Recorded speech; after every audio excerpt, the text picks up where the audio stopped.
Bien, continuando con nuestra intervención sobre qué es la sexualidad, en este segundo capítulo quisiéramos ahondar un poco más en lo que hemos estado queriendo concretizar.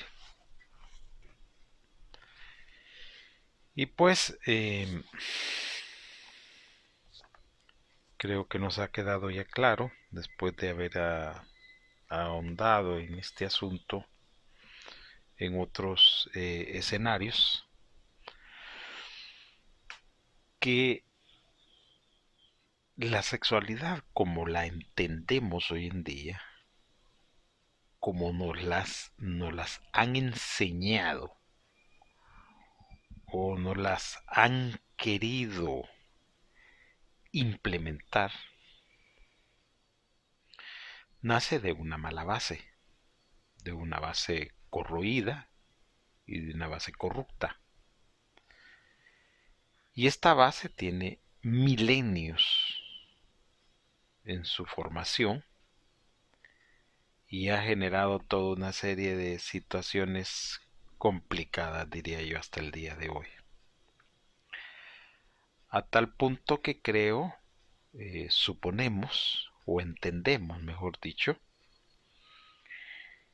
que quienes nos hablan a nosotros de la sexualidad no saben absolutamente nada de ella o repiten como loros lo que se ha venido pregonando o ha estado en boga a través de los tiempos. Pero la esencia, la naturaleza, la base correcta de la sexualidad no nos la han podido explicar, porque es lógico que no sepan, que no conozcan o que no entiendan absolutamente nada de la verdad de esto. Según el relato que nos han proporcionado en el libro de Génesis, un relato que tenemos muchas dudas al respecto por el sinnúmero de contradicciones en el que cae, porque es lógico, es un relato. Recuerden y insistimos y volvemos a insistir nuevamente que gran parte del libro de Génesis viene de una tradición oral, que es lo que esos pueblos de allá manejaban mucho, así como la tradición oral que se ha manejado en los pueblos de acá con relación a muchas cosas. Eso implica que pueden ser cosas correctas, pueden ser cosas incorrectas, pueden ser cosas ciertas o cosas inventadas. Bueno, no es el tema para continuar en el asunto. Lo que sí nos llama la atención poderosamente a nosotros es que ya hemos establecido como base una, que el ser viviente, porque estamos hablando antes de la caída, el ser viviente cuando fue creado por Dios no fue creado con género. De llamarle a ese ser viviente hombre está malo. ¿Y por qué está malo? Porque recuerden que Moisés, cuando está relatando esta historia, lo hace ya,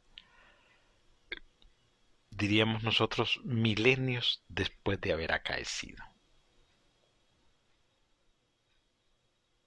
o siglos después de haber acaecido. Esa sería otra discusión aparte.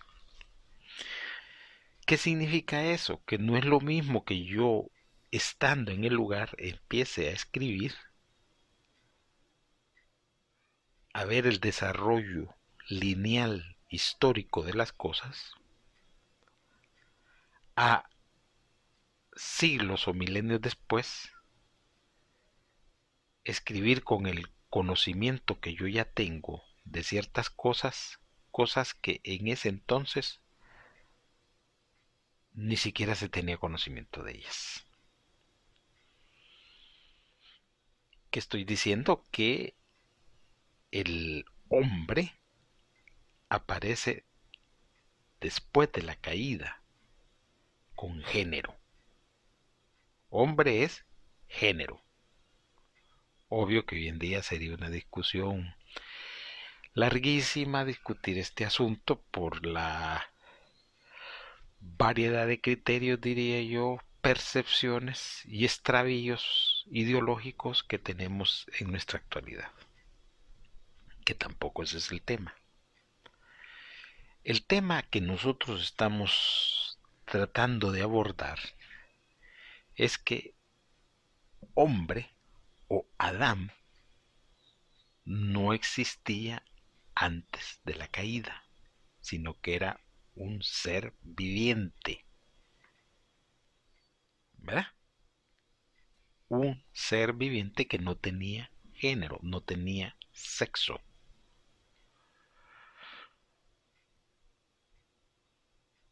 Pero, ¿cuándo aparece el género y cuándo aparece el sexo?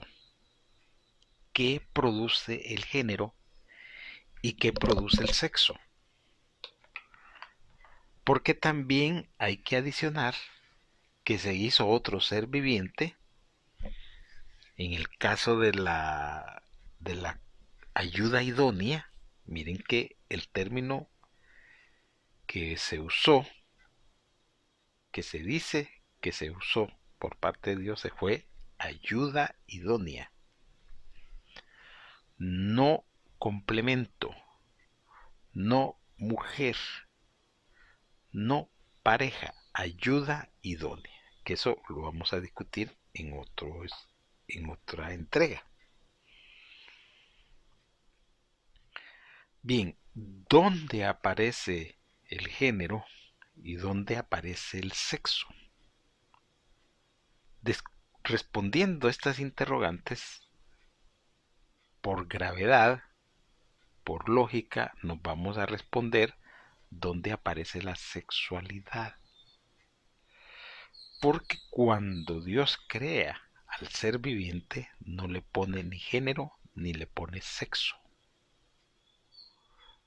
Obvio, Moisés escribe con previo conocimiento y dice que creó Dios al hombre, que no es cierto, creó un ser viviente.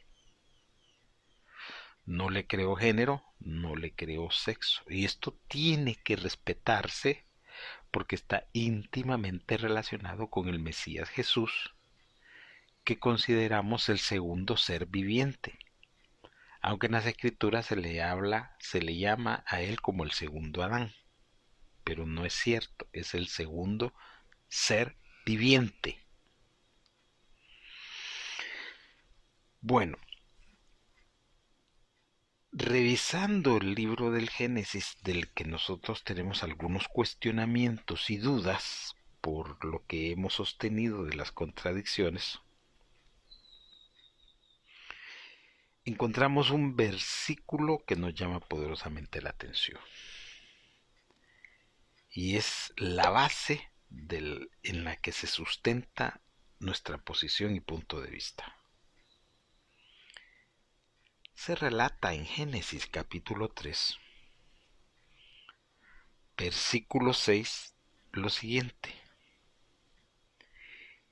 Y vio la mujer, que no estamos de acuerdo con este término porque no había género y no había sexo, que el árbol era bueno para comer,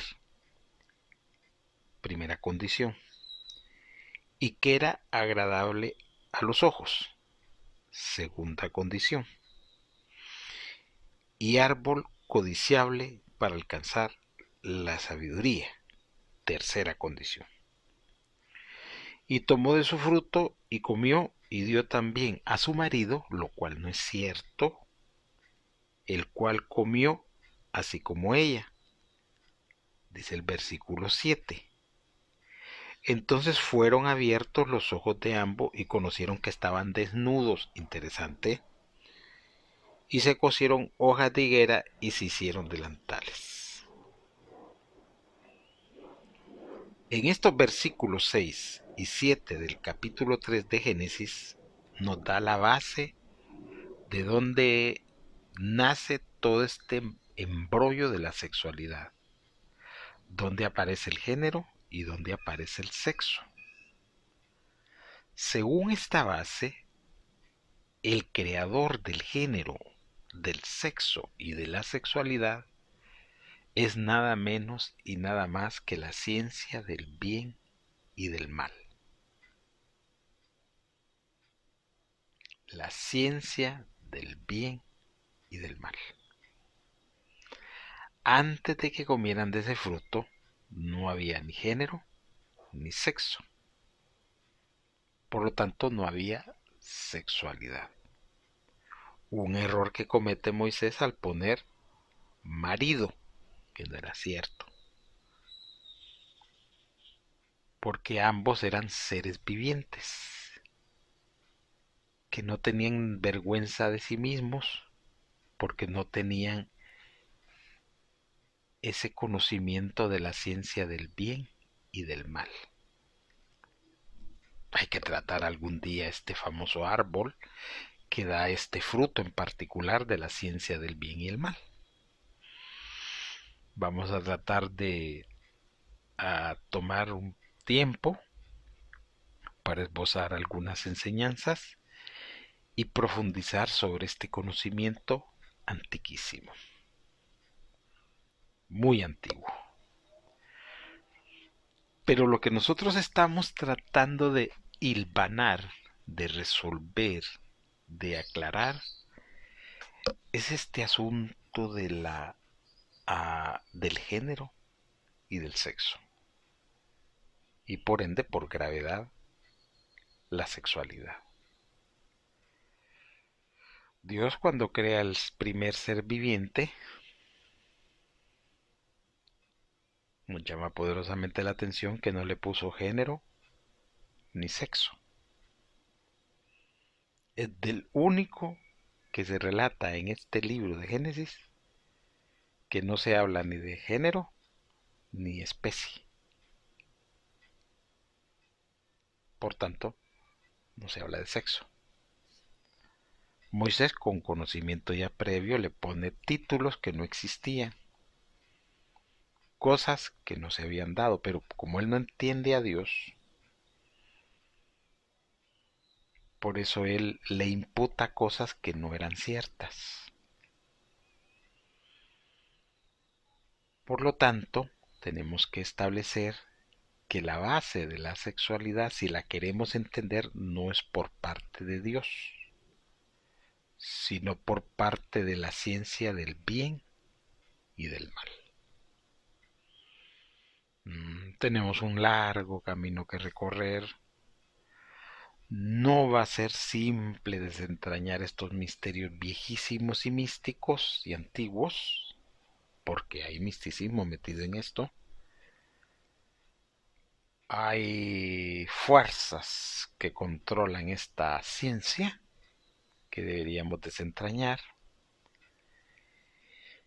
Y bueno, no va a ser nada fácil llegar a la verdad de las cosas. Siempre les recordamos que pueden visitar nuestra página web laultimaiglesia.com. Pueden también escribirnos a nuestro correo electrónico laultimaiglesia@gmail.com, donde pueden compartir con nosotros. También tenemos algunos chats que pueden utilizar en la página laultimaiglesia.com, tanto en Telegram como en WhatsApp. Este tema que estamos abordando no va a ser nada simple ni nada sencillo por la complejidad del tema, pero consideramos que debemos ir, ¿cómo se llama?, desvaneciendo estos nubarrones negros, esta oscuridad que se cierne sobre este asunto, y aclarar y poner en perspectiva las cosas. Siempre nos agrada la atención a nuestros estudios. Hacemos un esfuerzo extraordinario por estar tratando de compartir con ustedes y esperamos que las enseñanzas que nosotros compartimos les ayuden a tener una perspectiva más clara del tema. De antemano, agradecemos nuevamente la atención a la presente y muchas gracias.